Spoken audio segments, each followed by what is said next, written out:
All right, welcome back to Amplify. I'm Zach, and in front of me we have the Living Tombstones. Hello, hello. Hello. Oh, Who are you guys, and what do you guys do? So I'm Sam Haft, I'm Yoav Landau, and and we are we are the Living Living Tombstone. Tombstone. Whoa! Wow, we're and I would say electronic rock band. hmm Mm. Uh, It's very rooted in the internet. yes, that is deeply internet culture saturated. Yep. Oh, 100%. I mean, that's how I know you guys. Awesome. Um, tell me, what can fans expect from your upcoming Australian tour that's happening? A So lot of costumes, I with think. so we have costumes that are basically outfitted with very bright neon colors. Yeah. So it's almost like we're our own like light show in a sense, Yeah, where we're Mm. performing. yeah, Because essentially this is very much like the whole thing with the Living Tombstone. It's like very much a fan of like stuff like cultures of like Mm. because it's not just internet culture. It's like also like being obsessed over My Chemical Romance and yeah, Linkin Park. It's just yeah. it down. It's like big like Yes. people who are out of this world kind of. We're fans of fandom. And Exactly. Yeah. so stage show, we wanted our stage show to lend itself to fandom as much as possible. Yes. So Mm. rather than just, hey, let's show up and pick up some instruments and start playing songs, we wanted to create these characters that have a cool look that like fans, sometimes we have fans that cosplay as the characters that we are on stage, which is Yeah. Yeah. so exciting. Very fun. And it's a very cosplay friendly show. So hmm Mm. not only are we in costume, a lot of our fans show up in costume. And if there's a fan watching who's wondering, oh, can I do that? Yes, you can, and we encourage it.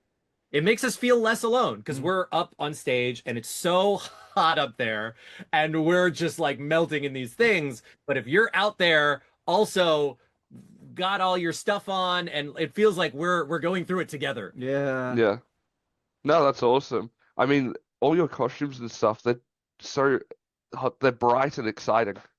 Because Mhm. I've seen a few videos and stuff. But a question I have is it kind of inspired by Daft Punk? Because when I look at it, it's very Daft Punk-esque, the It costumes. definitely is. Especially with the The helmets, the yeah, Yeah. robotic yeah. like look to them. Also inspired by gorillas to a degree as well, because it's Ah, very yeah. much giving each character like its own established look and identity. Yeah, I would say it's, a little bit Gorillas, a little bit Daft Punk, a little bit Power Rangers. Yes, yep. Oh, yeah, nice. Yeah. Um, as like your music is all about, the fandoms, the all that good stuff. What fandoms are you guys a part of, would you say? Or what are In you We terms guys fans of like of? maybe unexpected fandoms, or because I mean Just there's obvious anything. stuff we've made Yeah. songs about, Five Nights at Freddy's My Little and Pony is like Overwatch, a My Little is Pony. that the unexpected one, My Little Pony? I Well, I mean, mean, no. I wonder what would, you know, like is there a fandom that you're a part of that we've never made music about? Ooh, I've got two answers. go for it. I'm Okay. sorry to hear. One of them is the NBC Hannibal show. I and that show has some very passionate fan fiction writing fans. Yeah. Uh, I'm a huge fan of that show, the Mads Mikkelsen one. And also, I have a 6-year-old son, and Mm, something we've started doing together is we've started playing Beyblades together. And nice. since we've started playing Beyblades, I've started watching YouTube videos hmm about the competitive meta, the current competitive meta in Beyblade X. Mm, And so this is something that I've been getting into. Like at first it was like, oh, I'm doing this for my son.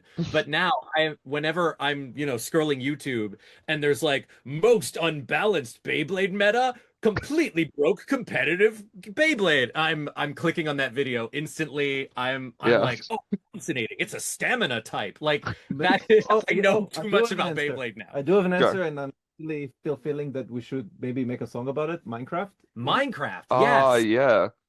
I Like can't No. believe we've never made a Minecraft song. it's a very because it's a very interpretive game. It's not. I don't Yeah. think anyone can agree on what this is to you. It's kind of like making a Roblox song. It's like, Yes. yeah, Mm. it's a platform everyone's in, but it's so different for everybody. Yeah, yeah. Yeah, I'm surprised you guys haven't actually made a Minecraft one, especially in the era that you guys started in, It, Yeah. which was it's very on the list Minecraft. now. With the music that you guys make, it often blends electronic rock with themes from games and internet culture. What usually comes first, the theme, the melody, or the concept? Great question. Thank you.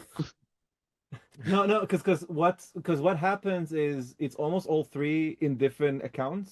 So what happens usually the way it starts is Sam and I we would discuss like, because we're chronically online. Yes, So and it's like, hey, have you seen this? I've been playing this. Yeah, and I tell Sam, listen, like, what do you think about this one? And what's cool is that Sam and I being like we have different tastes and creative like ways of going about the song. So what happens often, if there's something I'm super into and then I show Sam, but Sam is like doesn't know if the first impression Sam gets out of it is really grabbing anyone, then we know that maybe it's gonna be a bit of a hard one to make a song about for people who may not know what this is about. Yeah, we had Yoav came up with a visual metaphor in our last interview, was that in order for our songs to get started, it's like a two-key nuclear initiation where like we have to turn the key at the same time and we're like, okay, this is going to be a song.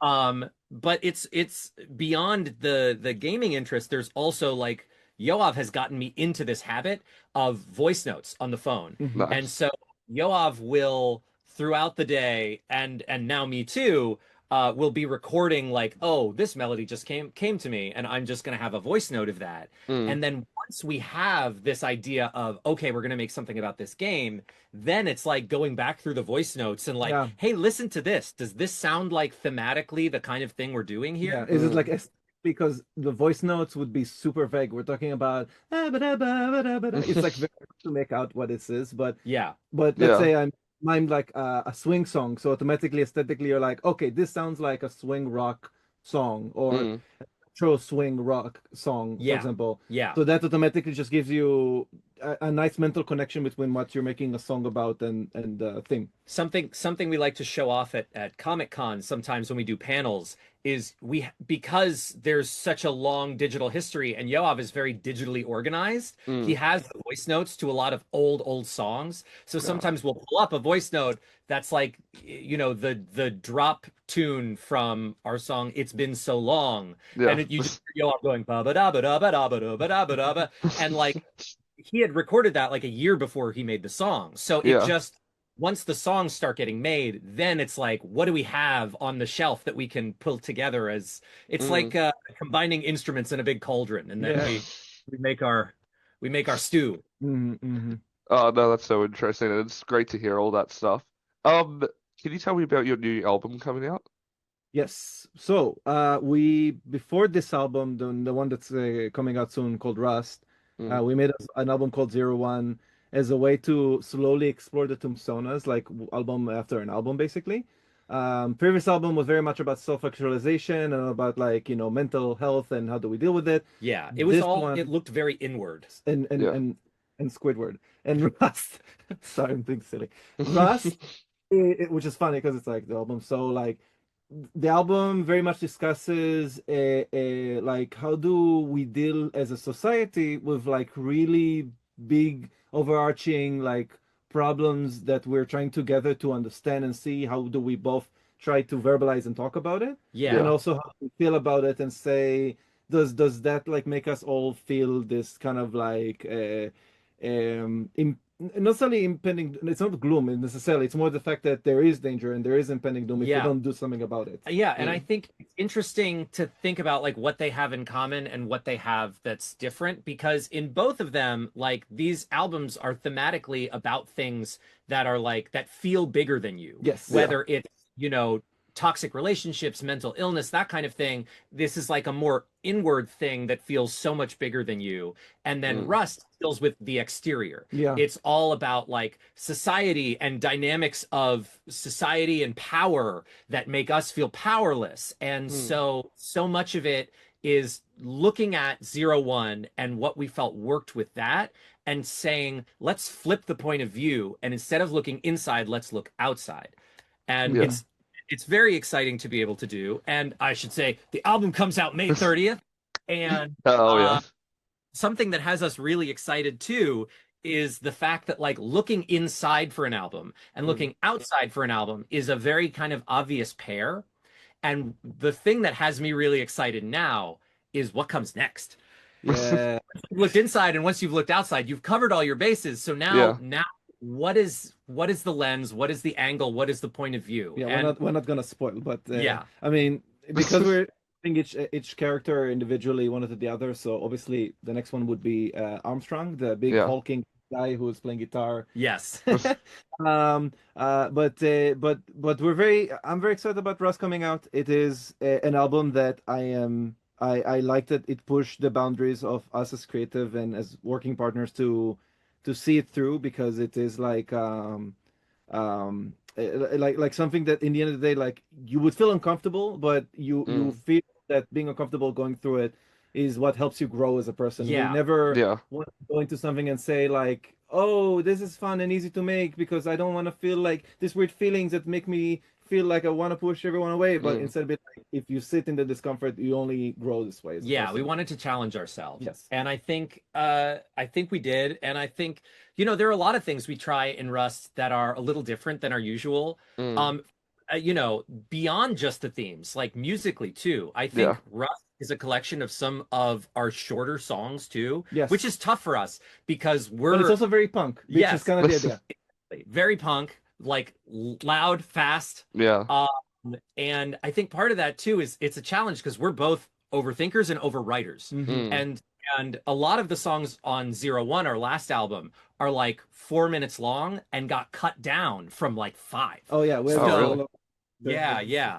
So cutting things down further and like really compressing things to be like really pointed to the point and like say the message and like make the song and get it out there and then say goodbye, next one. Yeah. Was very tough for us, I think, and really exciting to try and do. It basically taught us a very interesting lesson in like what does it mean to be an activist when you try to let the world know what to do. Because it's a weird like situation where, so for example, we released a single called Walk Out of You. Mm. And Walk Out of You is like a fantastic example of knowing that we really need to let people know something is like feels like wrong, in a sense that we somehow as people put too much trust into things that don't work, and how do we let ourselves feel that we're not being what's the word, like swayed too heavily. Yeah. But at the same time, to know that part of saying these things in this way that you can help but call attention to yourself to such a degree that it is uncomfortable. Yeah, I mean, I think something that we've talked about is the fact that like it's our goal with this was never like, hey, we're going to make a bunch of political declarations. It was much more this idea of like these dynamics in politics of authoritarianism, of hate, like these things, even if you have nothing to do with them, they still affect you. Yeah. And so part of it was like, what is it just to live in the world right now that everything,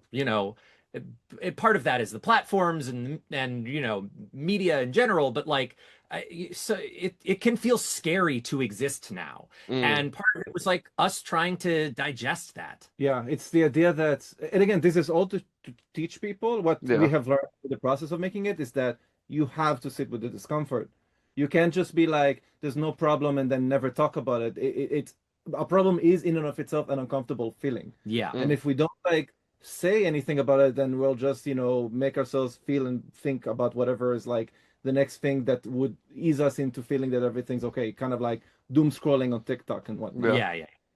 I'm really excited for this album. Thanks. So I'm keen to give it a listen. It comes out when? May 30th. Yeah, I'm very excited. Was there a specific moment when you realized that your band had gone from more of like a niche project thing that people just heard about to like a massive global presence? Probably, it was, I mean, after a The while, movie, maybe? the movie definitely, it's just the fact that you can see like how the internet slowly like picks up on what you're making. So for example, long time ago, like maybe 2 or 3 years after the Five Nights at Freddy's song came out, like Jack Black decided to sing it like Oh yeah, I've seen that. occupied the screen. Yeah, that's right. And so that was Five like, Nights at Freddy's. I think the movie is probably the answer, but this was me realizing like, oh, this is reaching farther than I thought. No, that's a initially. really good point, because like it's the moment you see someone who, like, I think especially if you know, if you're just some random person, which Mm. we are, we're just some random people, to like all of a sudden see someone who you're like, oh, that's a celebrity. Like that person doesn't exist in the same reality I exist in, but they're Yeah. acknowledging this thing that TLT made. Like that feels so strange. Yeah, and that video is just really. Is that the one where Jack Black's like wearing like really tight clothes and he was walking but like backwards and forwards just singing it? Oh, that was funny enough. The second time he done Yeah, that. that Oh was my just God, okay, never mind then. No, yeah. no, no. Look, we're so involved in the lore of Yeah. like what's happening, and Yeah. and Yeah. so some years before that, he was with his son promoting Jablinski Games, I think, promoting his streaming Yeah. channel. it was he's done a movie on oh my God, I'm forgetting the book series. Never mind. Oh, Goosebumps? Goosebumps. Yeah, Goosebumps. yeah, So there you go. Goosebumps Markiplier and sang the song, and I'm Yeah. assuming his son got him into the song. I mean, No, have but you that guys? experience sometimes is there will be someone who we meet where we're really excited to meet them, and they'll Yeah. be like, hey, like I have a teenage kid and they love your music. And that's so exciting. Mhm. I mean, how was it having your music at the end of the FNAF film? Because seeing that was crazy. It's the fact that it didn't need to happen if you think about it in terms of the song being made as a fan song for the game originally. But I feel like just because of how much the fans just we collectively wanted the universe to expand. We wanted Yeah. to show the creator like that, hey, we want to see not just more of this, but here's like how we see this evolve in a cool way. And the Mm. fact that he took it in and said, "Hey, would you like the song to be in the movie?" That was basically his way of saying like the fandom are very much part of embracing that the world can be as expensive as the world of the series itself. Yeah, and I will Yeah. say this for Scott. It's I think the esteem of the fans is incredibly important to him. Yes. Mm. You know, he Like his indie dev, he made the game by himself at the time. So Yeah. the only marketing that he could have allotted is a fandom. It's Yeah. basically saying like, I had no money to basically promote this game. It's the fact that the internet picked it up and says this is great is what helped me keep going. Yeah, Mm. and I mean, like he was on set the entire time, like Yes. looking at every shot, being like, "Oh, you know what? I think Freddie would move like more like this." Like In communication with the director, the level of attention to detail was enormous, and I think that is part of him wanting the fans to feel seen, Yeah. and I think including the song was part of that. Mm. No, I mean, seeing it in cinemas and hearing the actual song, like the laugh at the start of it, my whole cinema went completely off and started screaming. It was a very surreal experience. That's amazing. Could we expect any of your music in the second film coming out? No We can't say. comment. Yeah. No. Yeah, fair enough. I mean, I'm excited to see it, and hopefully. What's your proudest achievement as a band? I think it's um I really felt a lot for when 01 had a vinyl record. That to me felt Yeah. like a very nice like oh my God, my like the Living Tombstone music is on physical media for the first time, and I'm like I get to witness it. Mm. That Cool. yeah. For me, I think a big part of that was when we started touring. And like being able to play shows live like this, all of a sudden it went from like, oh, here's Yoav and I like making music, which we love to do and we're lucky to do as a career, to Yeah. all of a sudden like, oh, like we're a band. We're a band. This is a band that people are like, give me 2 tickets to this band. Oh, And yeah. that is such I don't like, for some reason that hadn't really hit home until we started performing. Mhm. And then it was like, oh my God, like this is Yeah. Yeah. this is like a music. We are not a YouTube channel. We are a music act Yeah. that has a YouTube channel. Yeah. I mean, you guys are like really massive as a band, and it's amazing what you guys have done with all the internet niche culture stuff and then just making your own music. Very impressive to see how it's grown so far, even to come down to Australia.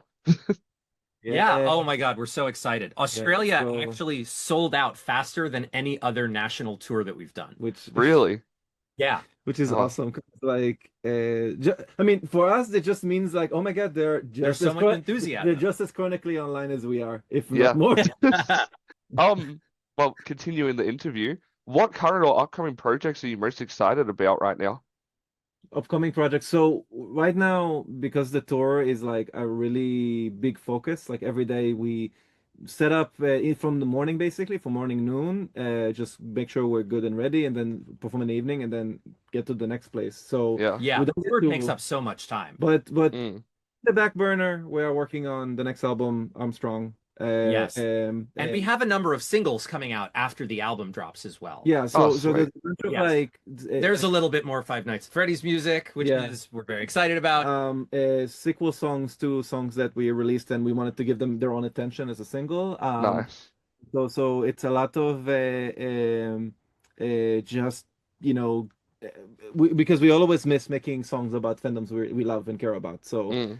the fact that because we spent like 6 years on Rust, and it was very difficult to just focus on anything but Rust when you work on music.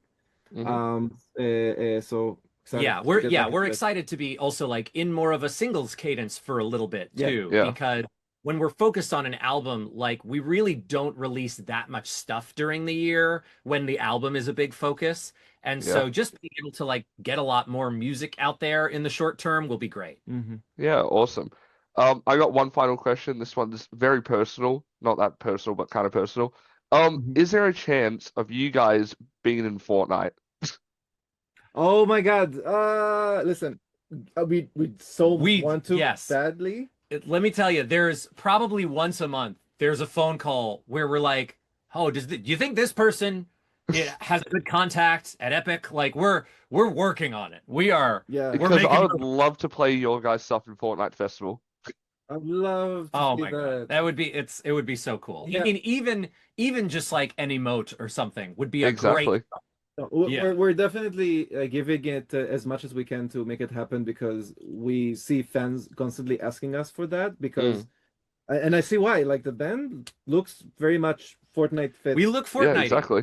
I've seen some videos from the shows that almost look like computer graphics. Yep. Yeah. Which is so cool. It's very fun to be able to like represent practical effects to that level on stage too, in a way that like looks that polished. And we got to shout out Lauren Saint Laurent and Fonco, our costume designer and costume design company, because they've really done such an incredible job. And I think it only adds to the sales pitch to Fortnite of like it's not just the songs, it's these characters. Yeah. They're cool. Well, I'm waiting for it, man. I'm keen. Good. We're gonna clip this and send that to the Fortnite Do people it. and be like, Send it to "Here's Epic the fan." Games. Send it to Mr. Fortnite. Yes. Rust 1v1 Peter Griffin. Yeah. Robert Fortnite, have I got a pitch for you? Well, I appreciate you guys having a chat with me, and hopefully I can see you guys in Melbourne. Maybe even get another interview or something like that. Absolutely. We'll get Jenny to get your name down, and you're on the list. Awesome. I very much appreciate it. Of course. I'm also very excited for the new album too. Yeah. Yeah. Well, thank you guys for your time today. I appreciate it, and enjoy the rest of your day. Thanks. Take care. Take care. See ya.